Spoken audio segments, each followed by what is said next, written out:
Now, Plymouth is a city of world firsts, and it started way back in the day in 1770 when Captain Cook discovered Australia after setting off from the Plymouth Sound behind me. More recently, Sir Francis Chichester became the first person to sail single-handedly around the globe, departing and finishing in this patch of water.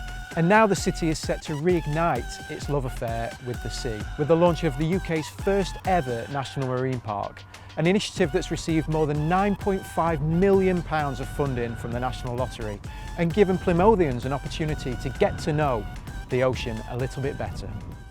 We have seen over the last 10 years or so that a lot of people have turned their back to the sea, and yet we are an island nation. And there are some really good reasons why people don't come to the beach. Some of it's uncertainty, some of it's not being able to swim. And we really want to understand how we can fix those problems. A marine park is basically a park in the sea. So it's somewhere where people can come and enjoy, they can swim, they can do activities. So it's a place where people can really celebrate everything that's good about being out and about near the sea.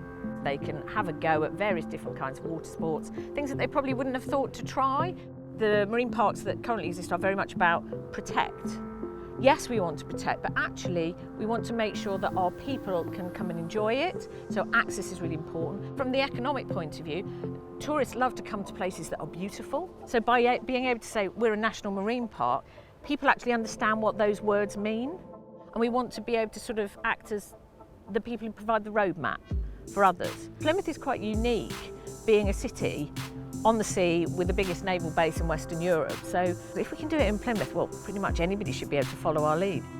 We've been doing lots of work with local dive clubs, local photographers, but actually accessing under the water is much more difficult. So for us, that's a big part of it. It's actually being able to show and tell. Plymouth Sound, which you can see behind you, is possibly the most protected body of water we have in this country. So we've got battle wrecks undersea, we've got over 600 wrecks, and they're actually fabulous for the marine life because they provide a three-dimensional structure in the sea, but it is under pressure. We all know the climate's changing and we need to be really careful.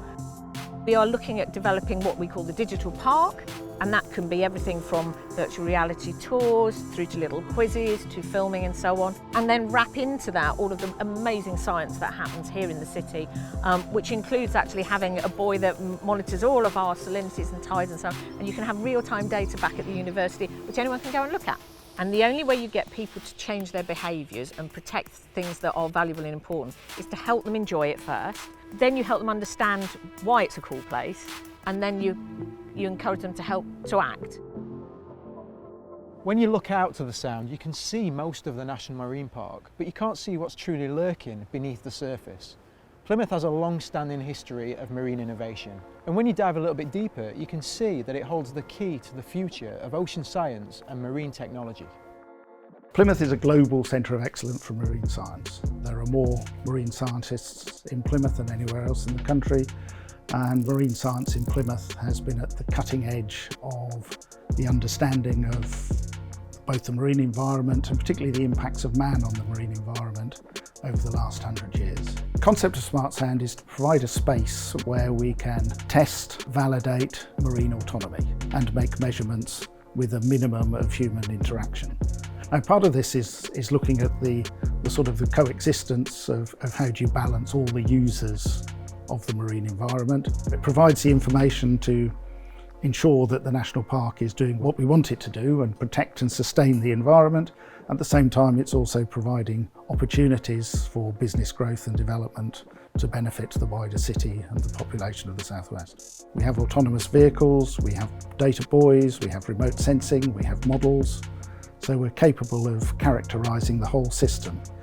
The area outside of Plymouth, Plymouth Sound and the seas around it, are some of the most intensively sampled marine seas in the world and therefore some of the best understood.